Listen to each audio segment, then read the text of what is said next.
میرا اللہ تو اتنی بڑی قدرت والا.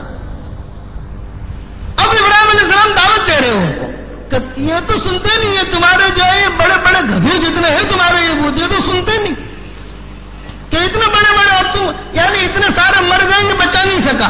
یہ سارے کے سارے تمہارے بت چلے گئے یہ بچا نہیں سکا. اور وہ ہمارا اللہ اتنی بڑی قدرت والا ہے کہ معمولی چونٹی وہ اگر ساتویں زمین کے اوپر کالے کالے پتھر پر کالی کالی چونٹی اگر چلتی ہے اس کی آہٹ کو اللہ سنتا ہے. اور اللہ اتنی بڑی قدرت والا ہے کہ اللہ اسے دیکھتا بھی ہے. اور پھر آگے کا اس کے آگے کا بتاؤں کہ اللہ اس کے دل کے دھڑکن کو بھی سنتا ہے.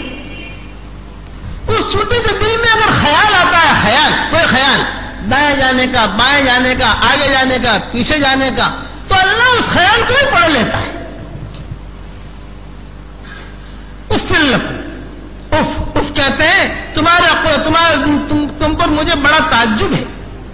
وَلِمَ تَعْبُدُونَ مِن دُونِ اللَّهِ فَلَا تَعْقِلُونَ.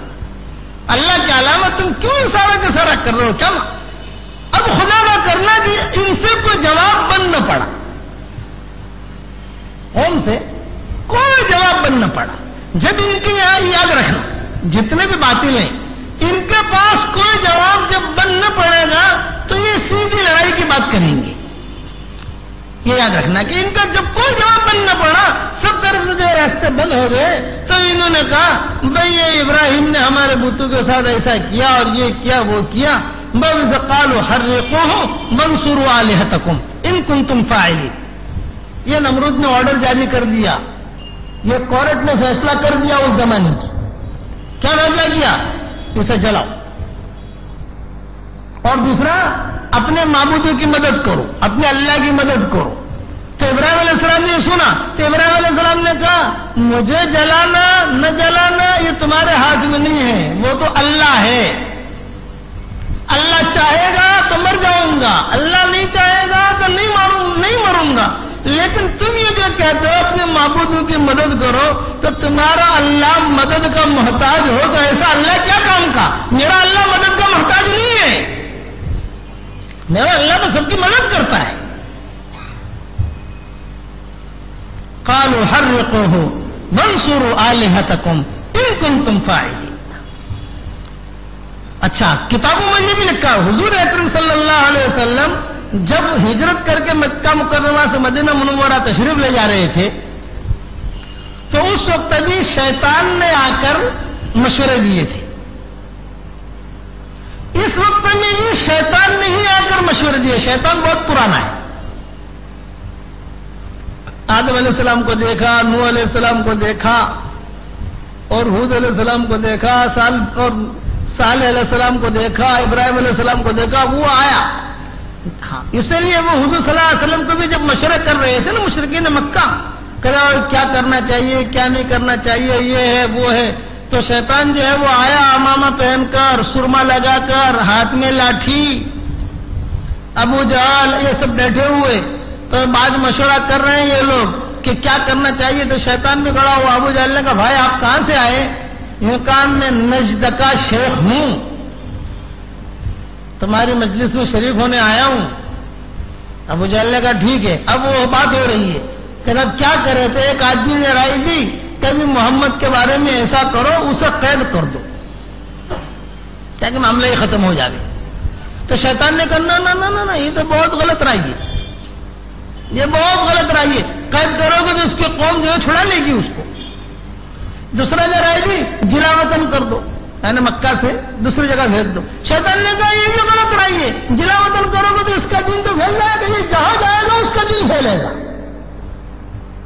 ابو جہل نے کہا میری رائے تو یہ ہے کہ محمد کو قتل کر دو صلی اللہ علیہ وسلم.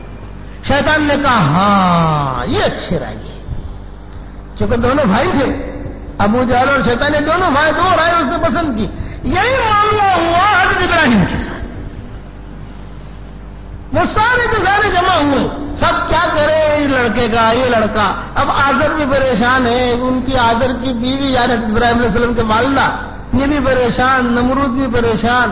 اچھا نمرود نے خدائی کا دعویٰ کر رکھا تھا اور بڑا غصہ غصے میں آ کر ایک مرتبہ ہے کتابوں میں قرآن شریف میں کہ جو ابراہیم علیہ السلام اللہ اللہ اللہ کی بہت باتیں کرتے تھے نا، تو بہت غصہ آیا اور غصے میں آ کر اس نے آسمان کی طرف تیر پھینکا.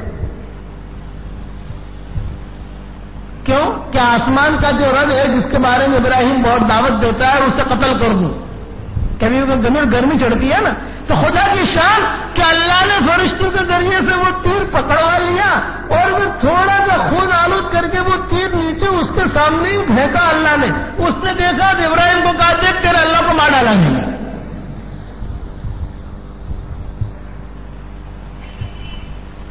یہ اس کی تو اب وہ جو تکبر میں ہے، تو اس نے لوگوں سے مشورہ کیا. شیطان آیا اور شیطان نے آ کر کہا کیا مشورہ کر رہے ہیں؟ کہا بھائی ایک لڑکا ہے وہ ہمارے معبودوں کو برا بھلا کہتا ہے، ہمارے دھرم کو نہیں مانتا. تو اس نے کہا کہ میں بھی رائے یہی دیتا ہوں کہ اسے جلا ڈالو. تو اس زمانے میں جلا ڈالنے کا جو عذاب یعنی جیسے سولی ہمارے یہاں سولی ہوتی ہے کہ کسی کو آگ میں ڈال دو، اس کا مطلب یہ کہ وہ آدمی بچے گا ہی نہیں.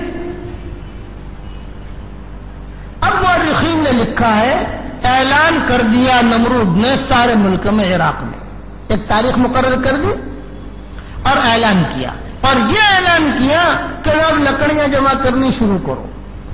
اب دنیا بھر کی لکڑیاں جمع ہو رہی ہیں. اس زمانے کے اعتبار سے اس زمانے کا جو پیٹرول ہو، یعنی اس زمانے میں پیٹرول تو نہیں تھا لیکن اس زمانے میں آگ جلانے کے لیے اور آگ بھڑکانے کے لیے جو بھی چیزیں ہوں اس دور میں وہ ساری کی ساری جمع کی گئی. مورخین نے مفسرین نے لکھا ہے 1 مہینے تک آگ جو ہے وہ جلائی گئی، 1 مہینے تک. اور اتنی اس کو شعلے آسمانوں پر جانے لگے کہ مفسرین نے لکھا ہے اونچے سے اوپر، اس کے اوپر سے تو پرندہ بھی اگر اڑتا نا وہ بھی کباب بن کر نیچے آ جاتا تھا. اچھا ابراہیم علیہ السلام دیکھ رہے، یہ سارا منظر دیکھ رہے ابراہیم علیہ السلام، لیکن یقین ہے ان کے دل میں کیا، میں نے میرے اللہ کی بات پہنچائی، اللہ کا حکم پورا کرتے کرتے جان بچی تو بھی کامیاب اور جان گئی تو بھی کامیاب. اللہ کا حکم پورا کرتے کرتے مال ہاتھ میں آیا تو بھی کامیاب اور اللہ کا حکم پورا کرتے کرتے مال ہاتھ سے گیا تو بھی کامیاب. اصل ہے اللہ کا حکم کو پورا کرنا. اللہ کا حکم پورا کرتے کرتے میں بچ گیا تو بھی کامیاب.